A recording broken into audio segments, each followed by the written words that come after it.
दोस्तों कई सारे लोगों ने मेरे से ये क्वेश्चन जरूर पुटअप किया कि भाई www, IP address, HTTP, HTTPS ये सारी चीज़ें हैं क्या बेसिकली, और ये इंटरनेट पे इसका काम क्या है। आप अक्सर अगर वेबसाइट्स में देखते हैं तो वेबसाइट में शुरुआत में HTTPS लिखा रहता है, कुछ वेबसाइट में HTTP लिखा रहता है। बेसिकली इनका मतलब क्या है, क्या इनका मतलब कुछ डीपली है कि नहीं, क्या बात है ये, बेसिकली सारी बातें आपको इस वीडियो में मैं क्लियर करने वाला हूँ। तो वो सब बातें क्लियर करने से पहले मैं ये बताना चाहूँगा कि बेसिकली इंटरनेट क्या है, इंटरनेट किसे कहते हैं और कैसे इंटरनेट का जन्म हुआ, ये चीज़ आपको समझना पहले ज़रूरी है। इसके बाद अगर आप ये सारे टर्म समझेंगे तो आपको इसका इस्तेमाल और साथ साथ आपको थोड़ा डीप फीलिंग आएगी इन सारे टर्म्स की। तो इस वीडियो को पूरा लास्ट तक देखना और बताना कि आपको ये वीडियो कैसी लगी। तो दोस्तों मेरा नाम है शुभम गुप्ता, आप देख रहे हैं SG Tech चैनल। तो चलिए शुरू करते हैं।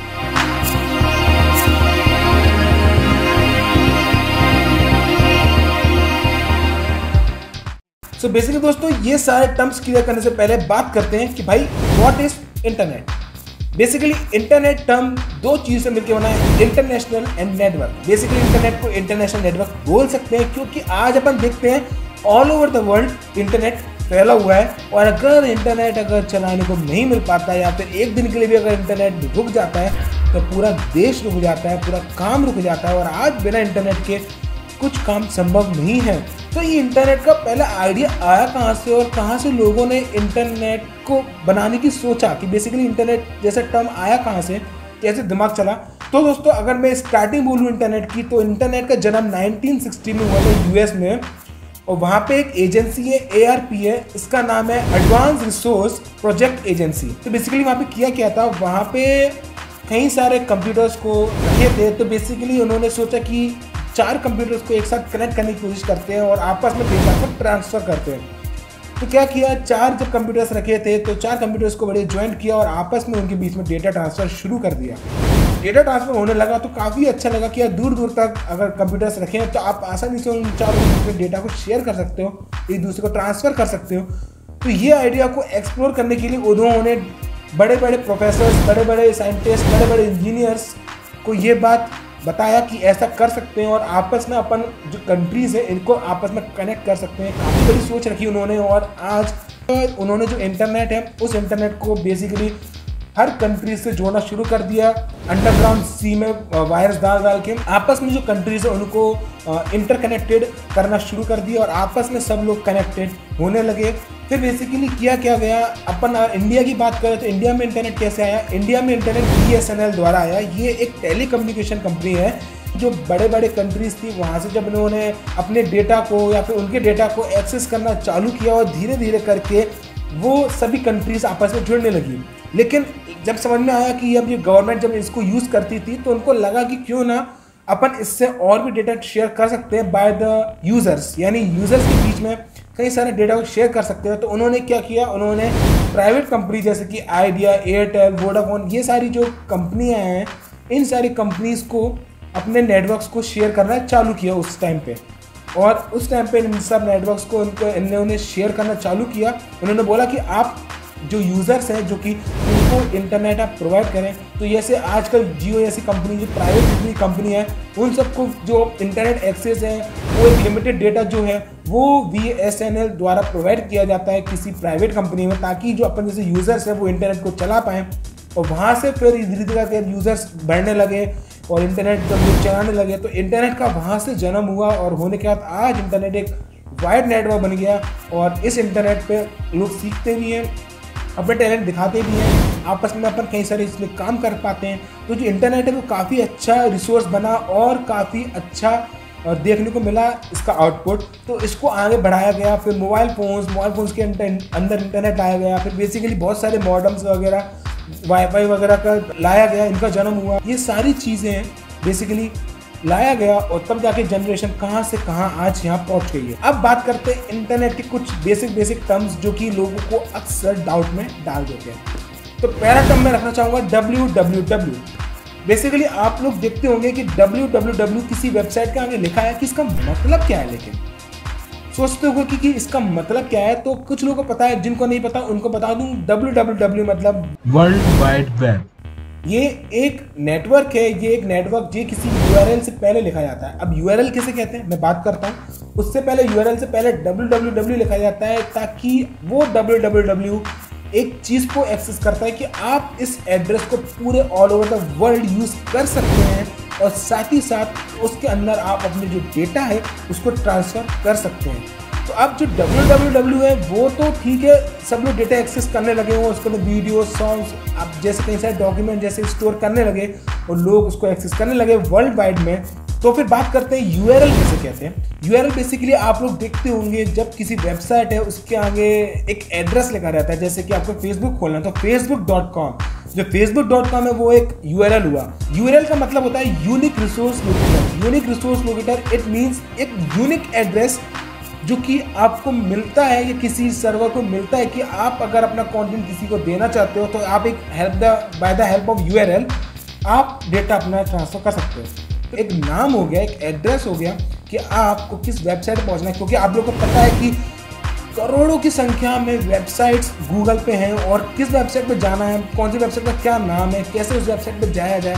तो by the help of URL आप वहाँ पे इसको प्रॉपर तरीके से एक्सेस कर पाएंगे। अब बात करते हैं HTTP।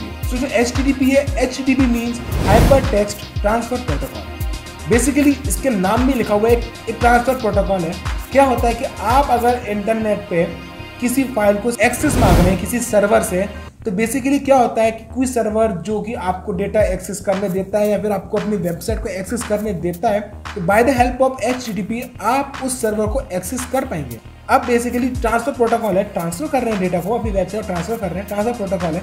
लेकिन यहाँ पे एक चीज़ दिक्कत देखी गई कि जब अपन डेटा ट्रांसफर कर रहे होते हैं, यानी अपनी वेबसाइट ट्रांसफर कर रहे होते हैं, कोई डेटा उसके अंदर से ट्रांसफर कर रहे होते हैं, जो डेटा है वो प्रॉपर तरीके से ट्रांसफर नहीं होता था। बीच में हैकर्स आ गए थे और उन हैकर्सों ने जो कई सारे डेटा है, जो आपका पर्सनल जो डेटा होता है उसको एक्सेस करना शुरू कर दिए बीच में से, और कहीं ना कहीं जो डेटा है वो वहाँ तक सर्वर तक नहीं पहुँच पाया, उससे पहले वो डेटा कहीं बीच में से गायब होकर कोई हैकर ले गया।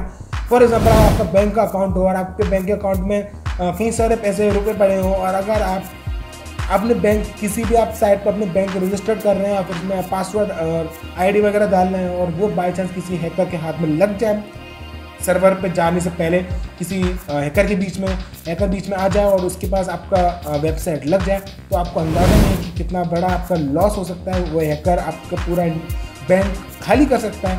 कई सारी दिक्कतें ऐसी उस वक्त देखी गई। उसके बाद फिर HTTPS का जन्म हुआ, जो कि hyper text transfer protocol secure, आगे सिक्योर लग गया है। तो उसमें जो डेटा है वो ट्रांसफर कैसे होता था, वो इंस्क्रिप्टेड डेटा ट्रांसफर होता था। इंस्क्रिप्टेड डेटा किसे कहते हैं, बेसिकली जो डेटा है, जैसे कि आपने हाय लिखा, हेलो लिखा, अब जो डेटा है, जो हाय हेलो लिखा, जो किसी यूज़र को लिखा, आपने किसी फ्रेंड को लिखा, किसी को भी हाय हेलो लिखा, वो किसी न किसी कोड फॉर्म में उस डेटा को ट्रांसफ़र करता है और फिर वहाँ पे फिर से वो रीजनरेट होता है और आपका जो मैसेज है वहाँ तक पहुँच जाता है। अब बात करते हैं client and server. Basically client and server एक बहुत आसान वर्ड अगर मैं समझाना चाहूँ, क्लाइंट और सर्वर में से क्लाइंट यानी कौन, अपन, और सर्वर वो जो कि अपन को चीज़ें प्रोवाइड करा रहा है, जो एक्सेस करा रहा है, जो फेसबुक जो ओनर है, जो फेसबुक को वर्ल्ड वाइड वेब के जरिए लोगों तक पहुंचा रहा है। तो जो लोगों तक पहुंचा रहा है लोग हुए क्लाइंट, और जो पहुंचा रहा है वो हुआ सर्वर। तो जो पहुंचा रहा है, जो चीज़ों को डिलीवर कर रहा है, जो अपना कंटेंट दे रहा है, वो हो गया सर्वर, और जो ले रहा है वो हो गया क्लाइंट। मेन हर एक वेबसाइट का अपना एक अलग सर्वर होता है, अलग सर्वर पे डेटा स्टोर होता है, और अलग डेटा स्टोर होने के हिसाब से आप तक जो डेटा आता है वो by the help of server आप तक पहुंचता है और आप क्लाइंट कहलाते हैं। अब बात करते हैं IP address. IP address means internet protocol address. ये एक टाइप का एक यूनिक एड्रेस होता है हर एक डिवाइस का, जो कि करीब आपने देखा होगा 192.168.1.1 या फिर कोई भी एक रैंडम नंबर का डॉट डॉट लग के एक एड्रेस होता है। वो एक बेसिकली आइडेंटिटी होती है हर एक डिवाइस की। तो इसका इंटरनेट सर्वर से क्या लेना देना है, बेसिकली आप कहाँ से इंटरनेट यूज़ कर रहे हैं, आप कैसे इंटरनेट यूज़ कर रहे हैं। कोई साइट होती है जिसको परमिशन दी जाती है कि इसी एरिया में आपको इस साइट को चलाना है, बाहर वाले एरिया पे साइट नहीं चल सकती, या फिर बाहर किसी कंट्री में वो साइट नहीं चल सकती। तो ये पता कैसे लगता है, by the help of IP address आपका एड्रेस को एक्सेस कर दिया जाता है, फिर चेक करा जाता है कि हाँ आपका एड्रेस मैच करता है उस पर्टिकुलर एरिया से, तो जो वेबसाइट है वो आप एक्सेस कर सकते हैं। अदरवाइज आप वो जो वेबसाइट है वो एक्सेस नहीं कर पाएंगे। तो बेसिकली आईपी एड्रेस एक यूनिक एड्रेस होता है डिवाइस का, और वो आपकी लोकेशन को ट्रैक करते रहते हैं कि आप कहाँ से, आप हमारी वेबसाइट है उसको आप एक्सेस कर पा रहे हैं। आप बेसिकली चाइना चले आए या फिर आप किसी ऐसी कंट्री चले आए यहाँ पे कोई साइट बैन है, तो कैसे पता लगता है कि वो साइट बैन है और वो साइट बंद कैसे हो जाती है आपके डिवाइस में? क्योंकि जो आपका आईपी एड्रेस है वो उस डिवाइस वहाँ से कनेक्ट हो जाता है, और जब वो नेटवर्क वहाँ से कनेक्ट हो जाता है तो वो ऑटोमेटिकली जो डेटा है वो समझ जाता है कि जो आईपी एड्रेस यहाँ वाला एक्सेस हुआ है, तो उस जगह पे उस डेटा यानी उस वेबसाइट को एक्सेस बंद हो जाता है, तो जो वेबसाइट है वो काम करना बंद हो जाती है। तो बेसिकली देखा होगा किसी को अगर अपनी वेबसाइट चलानी है तो वो VPN का इस्तेमाल करता है। बेसिकली VPN यही काम करता है, आईपी एड्रेस यानी जो खुद का जो लोकेशन है उसको चेंज कर देता है, और किसी रैंडम किसी लोकेशन पे या फिर आप जिस लोकेशन पे चाहें उस लोकेशन पे आपको पहुंचाकर आपको फिर डेटा यानी जो वेबसाइट है उसको आपको एक्सेस करने का मौका देता है। तो बेसिकली आईपी एड्रेस एक यूनिक एड्रेस होता है हर एक डिवाइस का।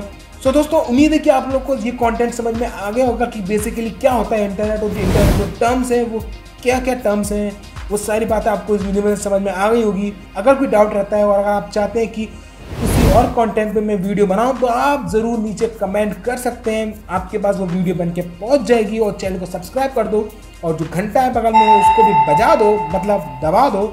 सो बस मिलते हैं और किसी वीडियो में, तब तक के लिए गुड बाय।